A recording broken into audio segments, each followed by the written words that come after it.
Sebenarnya puasa ini sudah sebuah candra di muka kan istilahnya kalau dulu itu. Sebuah pondok, sebuah diklat bagi kita untuk pengendalian diri itu.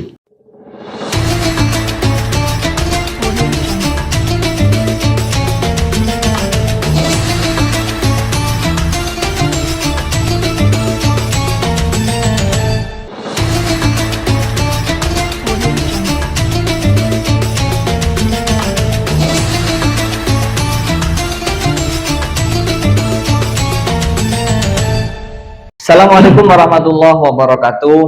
Assalamualaikum. Bismillahirrahmanirrahim. Alhamdulillah wassalatu wassalamu ala Rasulillah wala haula wala quwata illa billah. Ma'ba'd. Sahabat Bima Sakti dimanapun Anda berada, alhamdulillah berjumpa kembali bersama kami David Zen di program Bincang Manfaat Satukan Hati spesial Ramadan. Dan di momen kali ini tentu di bulan suci Ramadan kita bukan hanya menahan haus, bukan hanya menahan lapar saja gitu ya, tapi banyak hal di lain itu semua perlu kita perhatikan. Salah satunya adalah terkait dengan pengendalian diri dan juga sabar. Nah, itu semua nanti akan kita gali bersama dengan seorang narasumber yang nantinya akan memberikan banyak ilmu kepada kita semua, khususnya terkait dengan bagaimana sih sebetulnya pengendalian diri yang baik, kemudian menerapkan sabar yang pas di bulan suci Ramadan.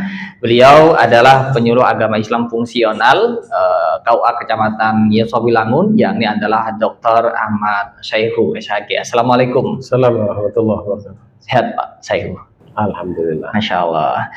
Beliau ini adalah juga penyuluh agama Islam KUA Kecamatan Yesowilangun, juga menjabat sebagai Ketua Takmir Masjid Agung Anas Mahfud, dan juga menjadi salah satu wakil Rois di PCNU Kabupaten Lumajang. Wah, luar biasa, jabatan beliau di Kabupaten Lumajang cukup banyak sekali gitu ya, dan ini menjadi salah satu kebanggaan tersendiri buat IPARI Kabupaten Lumajang. Dan Pak Syaihu, ini kita membahas terkait dengan terkait dengan pengendalian diri dan juga sabar gitu ya.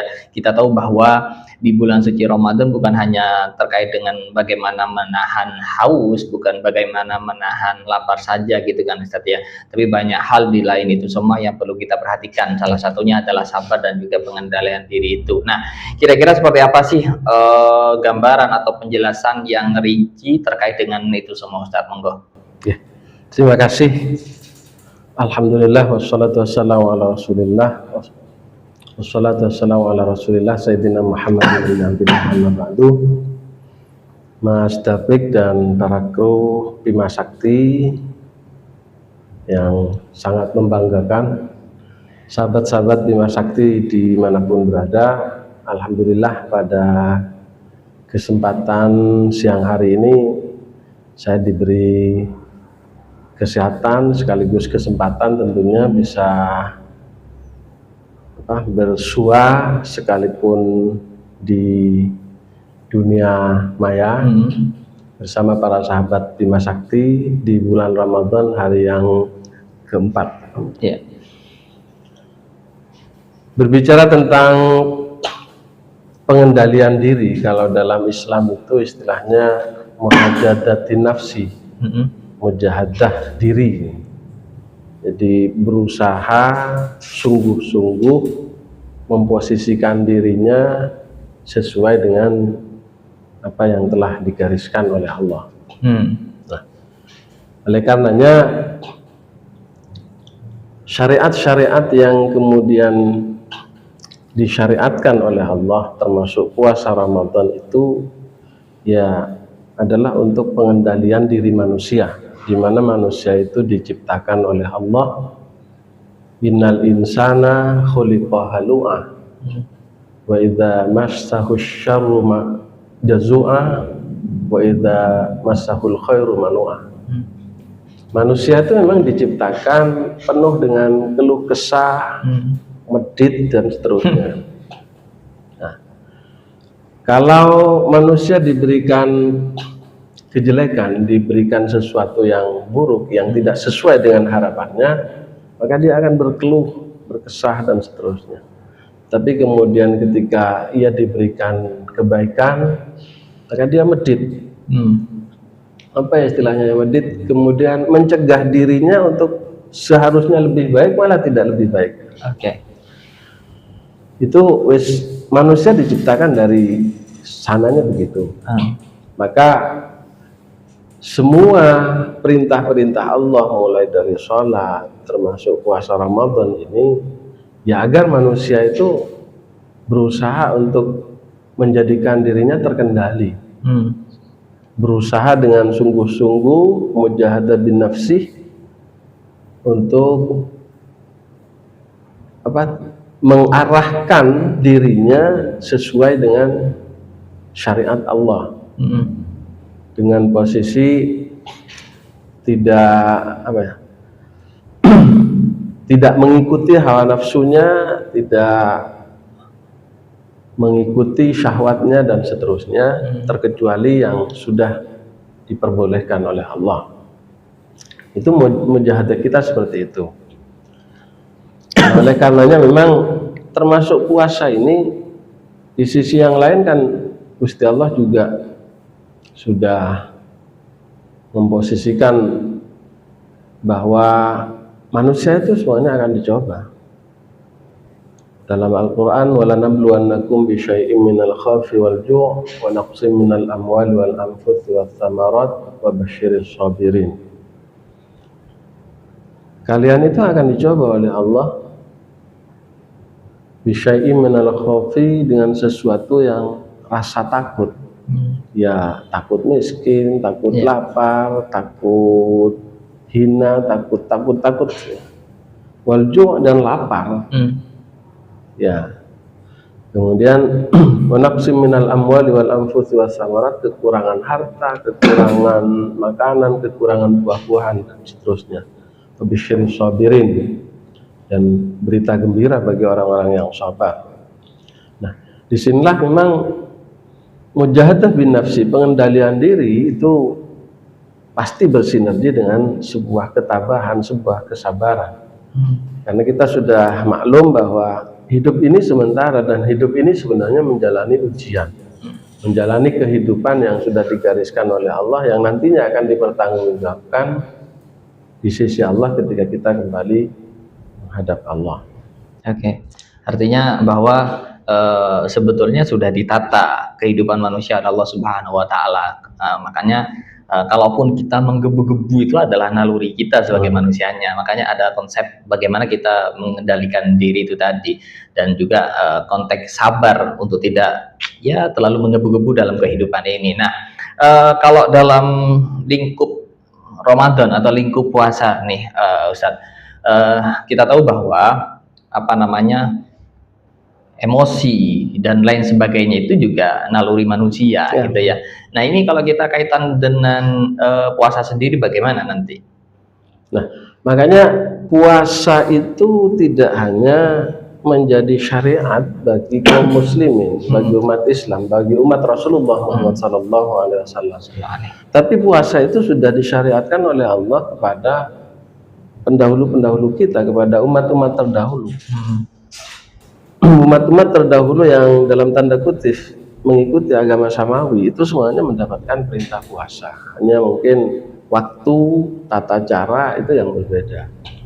Nah, puasa adalah sesuatu syariat yang memang sesuai atau tepat dengan kondisi manusia di dalam rangka pengendalian dirinya agar manusia itu tidak semakin brutal, tidak semakin lepas kontrol, kan istilahnya itu.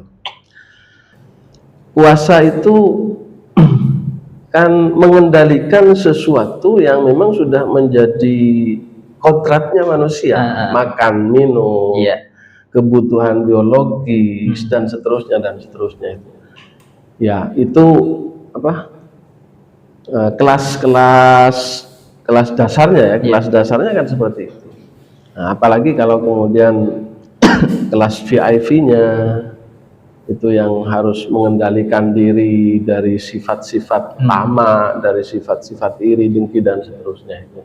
Lebih dari itu kalau khusus lebih lagi harus mengendalikan hati, rasa dan keikhlasannya, bahwa hidup dan khususnya puasa itu semata-mata Ya Allah. mengharapkan ridha Allah. Oke. Seperti itu. Nah, artinya kan gini, kalau tadi bahwa manusia itu adalah sudah ditata dengan berbagai macam dinamika dan kodratnya, dan dibutuhkan sebagai seorang manusia bagaimana bisa mengendalikan diri, bisa memotor dan memposisikan dirinya dengan sebaik-baiknya gitu ya. Nah, kalau kita kaitkan dengan apa namanya emosi, otomatis tidak akan lepas dari itu semua. Tapi di sisi lain, apa namanya, dalam maqasidus syariahnya juga kan diatur bahwa ada hifdzul mal, hifdzul nafs dan hifdzul yang lainnya. Di situ kan juga bagaimana kita dituntut untuk kalau kita apa namanya ada sesuatu yang menyerang kita, otomatis kita juga harus menjaga diri kita, gitu ya. Apakah itu dalam bentuk hifdzun nafasnya kah, atau perlawanan kita itu seperti apa? Apakah itu juga kategori orang yang tidak bisa mengendalikan diri kah, atau bagaimana? Ada batasan-batasan untuk itu. Jadi istilahnya kan begini, puasa itu posisinya adalah diharapkan mendapatkan peringkat takwa itu. Ya. Nah, oleh karenanya di dalam puasa itu kita diharapkan itu pengendalian dirinya ya Sebatas mana ya? Semakin dalam, semakin mengalah itu akan malah semakin bagus. Oke. Sehingga di dalam sabda Nabi misalnya kan asyamu junnatun, falam yarfus lam yafsuk dan seterusnya itu. Kemudian ketika kemudian ada orang yang hina kita, mencaci kita atau seterusnya, maka fakul inni shaimun, au syatamahu, kan seperti itu. Hadisnya saya agak memang konsentrasinya sudah jadi kita paham itu, ya kita jawab, kita ini shaimun, kita sedang berusaha, aku sedang berpuasa, kan seperti itu. Dengan harapan kemudian orang yang menghina kita itu sadar, yang mencaci kita itu sadar. Dengan sendirinya, harapannya begitu. Misalnya tidak sadar, ya, batasannya kita boleh membalas, tetapi hati-hati dan waspada bahwa balasan kita itu tidak melebihi dari apa yang dilakukan orang lain kepada kita. Konsepnya seperti itu. Dan itu sangat sulit memang. Iya. Nah, oleh karenanya memaafkan itu lebih mulia. Betul. Memaafkan itu lebih mulia. Mengalah itu lebih mulia. Tapi bukan berarti kalah. Iya. Bukan berarti kalah. Ini menariknya bahwa kita diperbolehkan untuk membalas dengan kadar apa yang dia lakukan kepada kita, dan itu memang sulit untuk. Kalau lebih, maka kemudian kita malah yang zalim gitu. Iya, betul nih para sahabat. Jadi ya itu tadi, konsep yang betul adalah bagaimana kita bisa memaafkan atau bisa mengalah sebaik-baiknya gitu ya. Nah, artinya kalau kita berbicara terkait dengan konsep puasa pun, emosi dan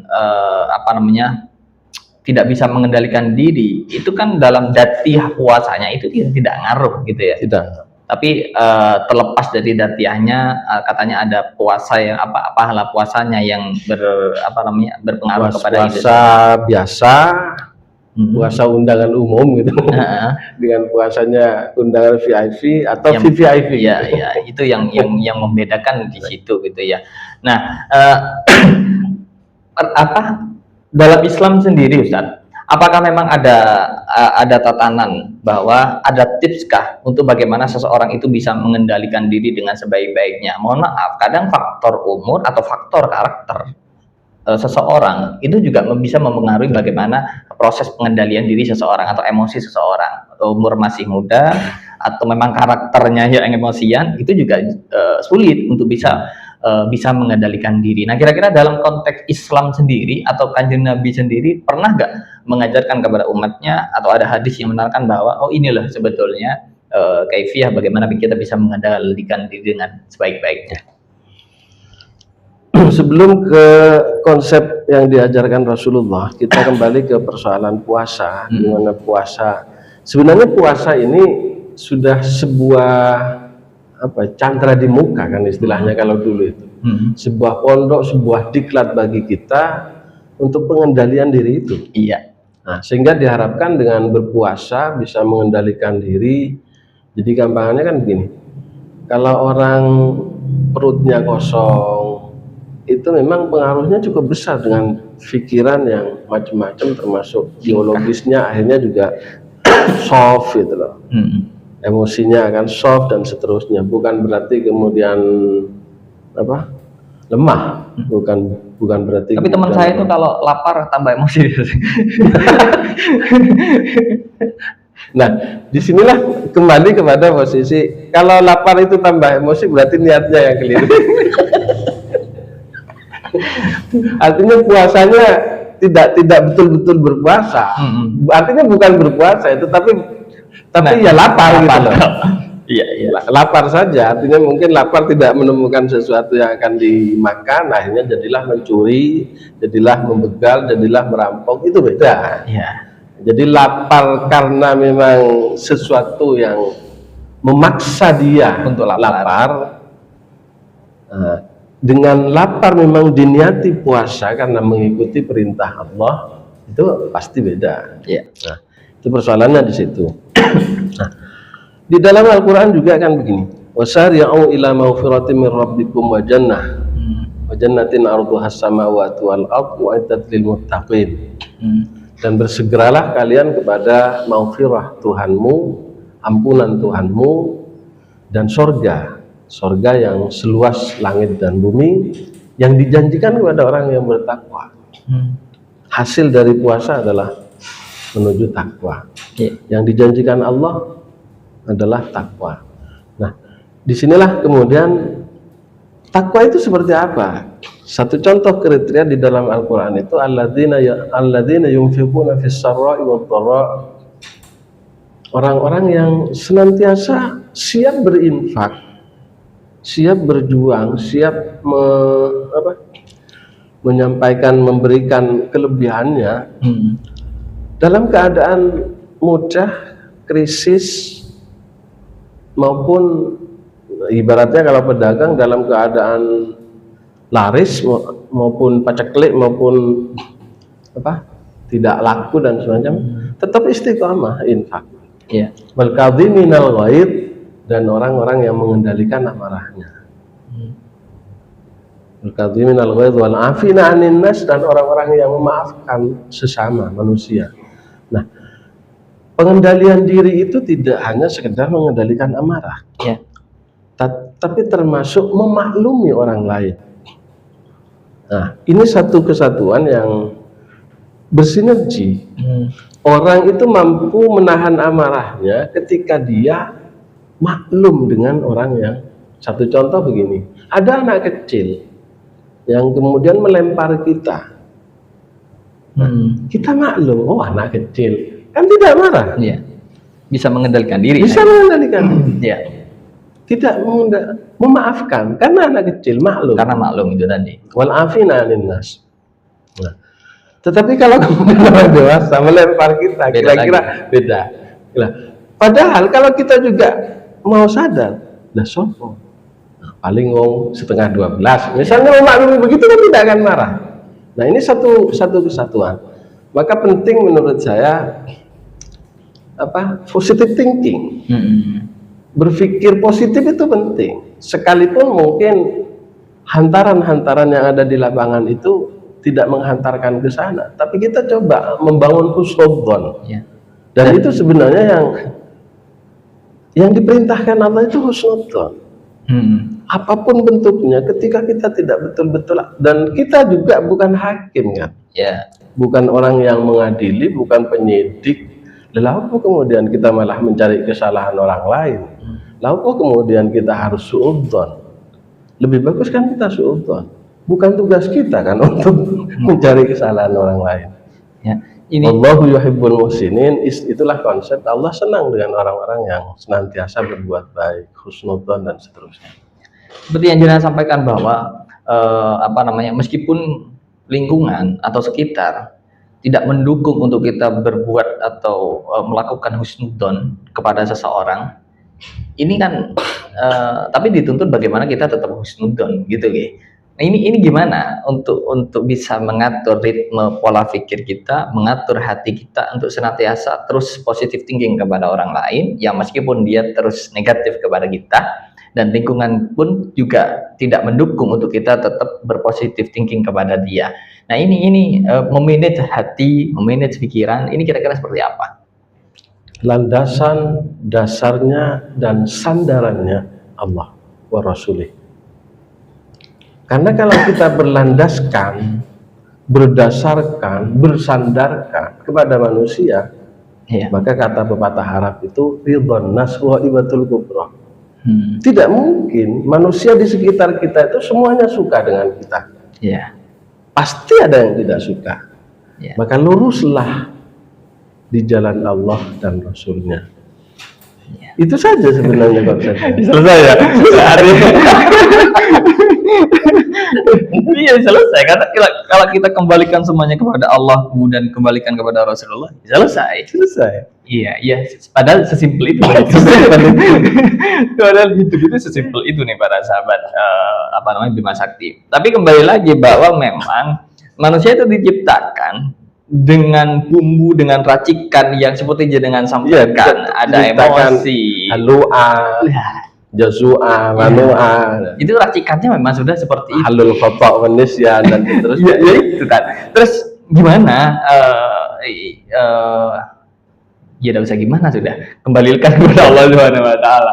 Nah, maka kemudian mari kita berpikir bahwa segala sesuatu yang disyariatkan oleh Allah kepada kita, mulailah Rasulullah Muhammad SAW, itu adalah bentuk cinta kasih sayang Allah kepada hambanya.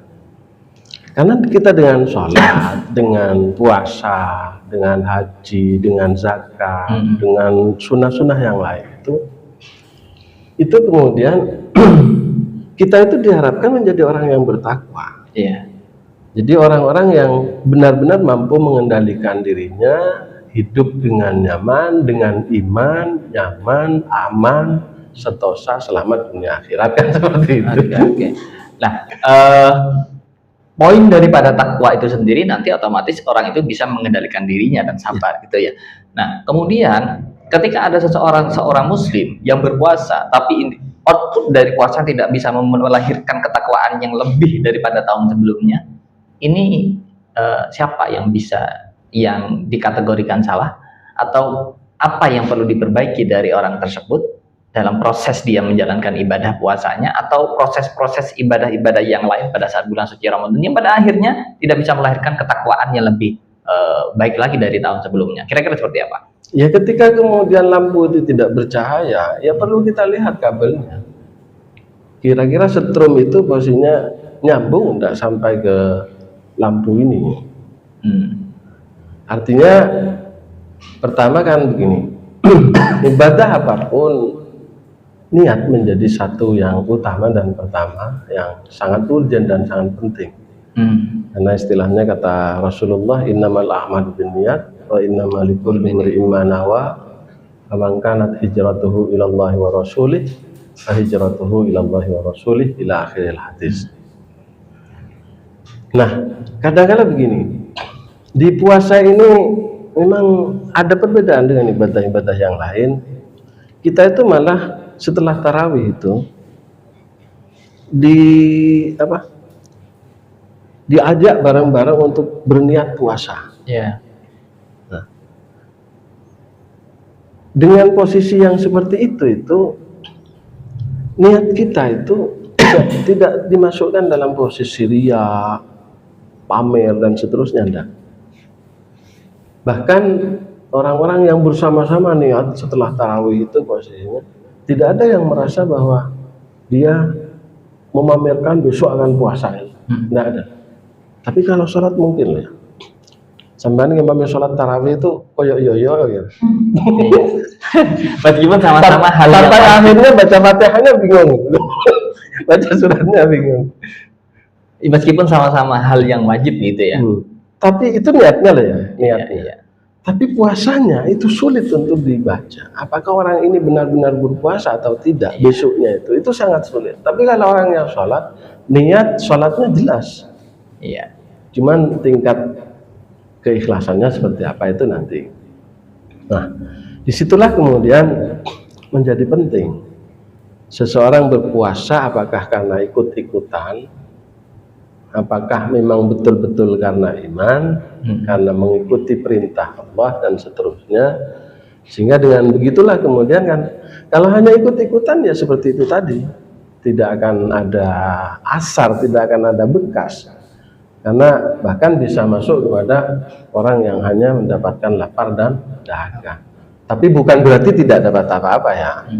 Ya, jangan kemudian karena begitu kemudian tidak puasa. Tapi dapat, cuman hanya sekedar menyelesaikan kewajiban, tapi tidak ngaruh kan gitu istilah.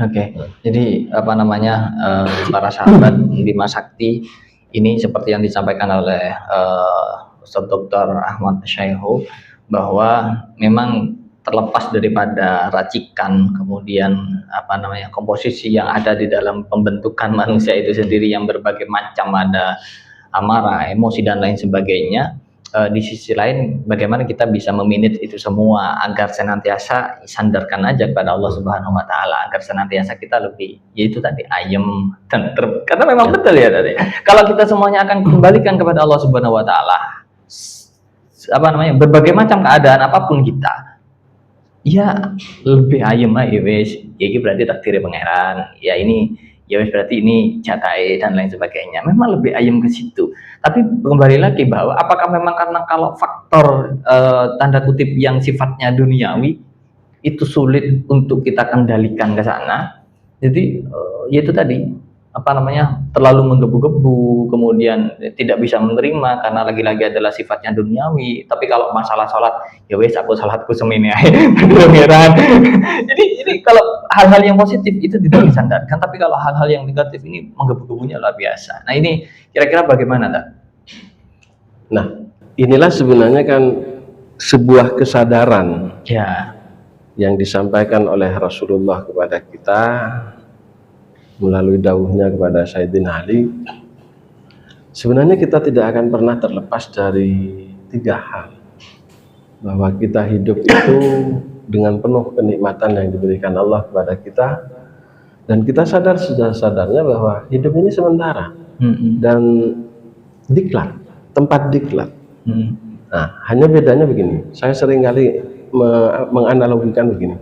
Kalau jenengan itu ada ujian P3K kemarin, itu semangat. Ya. Semangat. Tapi kalau Allah yang memberikan ujian kepada kita, malah enggak mau gitu. Iya. Logikanya gimana gitu kan? Padahal sama-sama ujian.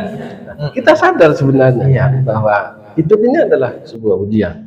Artinya orang yang memposisikan hidup ini adalah ujian, bahwa Allah sudah menjamin orang yang dapat ujian pasti akan naik derajat, pasti akan naik pangkat, pasti akan menempati sesuatu yang lebih dari itu. Yang tidak kalah pentingnya bahwa tadi kita sudah sampaikan dari awal bahwa manusia itu sudah diciptakan dari sononya begitu, pelupa, makhluk khata' wa nisyan, khuliqa khairu manu'a, al-insanu khuliqa halu'a, jazu'a, manu'a, dan seterusnya itu. Nah, maka sesadar-sadarnya bahwa kita tidak pernah terlepas dari salah, dosa, maksiat, dan seterusnya.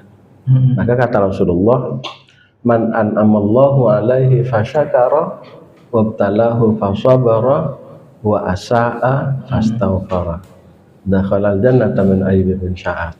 Nah, kalau kita sadari itu, barang siapa yang diberikan nikmat oleh Allah kepadanya maka ia bersyukur, dan kita tidak pernah terlepas dari nikmat Allah. Artinya senantiasa kita terus bersyukur. Wabtalahu fasabara, maka ketika diuji oleh Allah, dicoba oleh Allah, dia sabar. Dan dunia ini ujian. Setiap belum tentu loh kemudian kita diberikan jabatan, kita diberikan ilmu, diberikan harta, diberikan kekayaan dan seterusnya itu, diberikan kemudahan dalam berjuang dan semacamnya. Tanda kutip semua itu masih dalam proses ujian, proses diklat kita. Belum tentu seperti saya dengan jenengan dan semuanya. Ini proses diklat kita, masih dalam penilaian gitu. penilaian sahabat Bima Sakti tentunya. Kan seperti itu. Iya. Siapa nanti yang terbaik ya kita tidak tahu juga apa katanya sahabat Bima Sakti. Nah, yang tidak kalah pentingnya bahwa kita setiap saat melakukan dosa. Dosa dengan istri, dosa dengan tetangga dan seterusnya. Di perjalanan kita tadi pas naik sepeda motor itu lihat ada yang nyalip macam barang, hati kita sudah bergetar tidak karu-karuan, suka dan tidak suka. Itu sudah penuh dengan maksiat. Maka kesadaran itu untuk senantiasa kita beristighfar dan bertaubat kepada Allah. Itulah sebenarnya konsep hidup yang nyaman di dunia itu, senantiasa bersyukur, ono apa ya sabar, tabah, ya istighfar, mohon pengampunan kepada Allah. Oke, terakhir nih Ustadz Syaihu, tadi bahwa konsep dalam menjalani kehidupan itu adalah menyadari, gitu ya. Kita tahu bahwa manusia itu ya pasti paham kalau lampu merah itu berhenti dan lain sebagainya, tapi ya tetap aja diterobos gitu ya. Nah, ini kaitannya dengan hidayah, taufik, inayah, maunah, ini gimana sih sebetulnya pemahamannya terkait hidayah, taufik dan lain sebagainya itu? Ya. Apakah orang yang dapat hidayah belum tentu dapat taufik? Atau taufik itu mana taufik sendiri itu seperti apa? Mana hidayah seperti apa? Saya hanya ingin menyampaikan wallahu a'lam bishawab, tetapi itu diperintahkan kepada kita setiap saat untuk memohon petunjuk, taufik, jalan yang lurus. Kita setiap saat, setiap waktu diperintahkan oleh Allah untuk baca Fatihah di dalam sholat kita. Ihdinas shiratal mustaqim, shiratal ladzina an'amta 'alaihim ghairil maghdubi 'alaihim. Artinya, jadi hidayah itu apa ya? Hidayah, taufik, pertolongan dan semacamnya itu ya tidak bisa kemudian ditunggu. Ya harus dimohonkan kepada Allah. Dimohonkan kepada Allah. Iya, konsep kehidupan ya. Bagaimana kita bisa memperbaiki diri terus-menerus gitu. Oke, Ustaz Syaihu dan juga para sahabat Bima Sakti dimanapun Anda berada, kaitan dengan apa yang telah kita perbincangkan ini, bincang santai yang bermanfaat dan tentunya bisa menyatukan kita semua, kaitannya dengan pengendalian diri dan juga sabar dengan berbagai macam dinamika kehidupan gitu ya. Kita tahu bahwa manusia, satu kesadaran yang mungkin perlu kami sampaikan, jadi kalau kita karena posisi sedemikian rupa emosi kita, kemudian kita berbuat zalim, kita berbuat zalim, itu pasti kezaliman itu dunia akhirat. Perbuatan zalim itu adalah dunia akhirat. Tetapi ketika kita dizalimi itu hanya duniawi, di akhirat kita malah mulia. Itu mungkin kesadaran itu penting, sehingga kemudian untuk membalas dendam itu kan tidak boleh. Membalas dendam itu kita terhindar dari itu. Terima kasih. Oke. Dan ini tambahan dari beliau bahwa ya kita harus sadar gitu ya, kita harus sadar posisi kita itu adalah manusia yang diciptakan oleh Allah Subhanahu wa taala dengan berbagai macam dinamika dan racikan. Dan sekarang ini kita ada di dunia dan tentu nanti kita akan ada di akhirat. Dengan berbagai macam apa yang kita lakukan di dunia, ya pasti akan ada imbasnya yang akan kita dapatkan nanti di akhirat. Kurang lebih seperti itu ya. Oke. Dan juga kami ucapkan buat para sahabat Bima Sakti semua, ini obrolan kita santai sekali dengan Pak Dokter nih, santai, tapi mengajak untuk berpikir nih, Ustadz Ahmad Syaihu mengajak untuk kita berpikir pelan-pelan bahwa oh ya ternyata memang kehidupan itu ya begitu. Kehidupan itu seperti itu. Oke, terakhir mungkin ada closing statement nih dari panjenengan buat kita semua dan juga para sahabat Bima Sakti ada di luar sana. Senantiasa kita berdoa mudah-mudahan momentum puasa Ramadan tahun ini akan menjadikan kita semakin takwa dan semakin mampu untuk senantiasa husnudzon, mengalah bukan berarti kalah, bersabar bukan berarti hina dan seterusnya itu. Dan mudah-mudahan kita tetap berdoa, kita dipertemukan dengan Ramadan tahun depan. Amin. Baik, terima kasih Ustadz Dr. Ahmad Syaihu sudah menyampaikan hadir di program Bima Sakti spesial Ramadan. Ini suguhan buat kita semua, khususnya buat sahabat Bima Sakti yang ada di luar sana, yang selalu setia bersama kita di setiap harinya. Dan semoga apa yang telah kita perbincangkan di momen kali ini betul-betul bisa memberikan manfaat dan menyatukan kita semua sebagai umat muslim yang ada di Lumajang ataupun yang ada di luar sana tentunya, dan betul-betul ini menjadi inspirasi, menjadikan motivasi dan juga memberikan semangat buat kita, menyadarkan kepada kita semua tentang kehidupan untuk senantiasa ya sadar diri, kalem, santai, dan terus tawakal ilallah, sandarkan semuanya kepada Allah Subhanahu wa Dan taala. terus mujahadah. Dan terus mujahadah tentunya. Oke, terima kasih sekali lagi kami ucapkan, dan kami ingatkan terus buat Anda semua sahabat Bima Sakti dimanapun Anda berada, terus pantengin media sosial kita, ada di akun YouTube channel Kantor Kemenang Kabupaten Lumajang dan juga di channel PDI Pari Kabupaten Lumajang. Kita akan selalu muncul di setiap harinya, khusus di spesial Ramadan dengan tema-tema yang berbeda dan juga dengan narasumber-narasumber yang berbeda pula. Di sini kami Nabi Z juga mewakili segenap kru yang bertugas pamit undur diri dari hadapan Anda semua. Akhir kata wal afa minkum, ihdinas siratal mustaqim. Wassalamualaikum warahmatullahi wabarakatuh.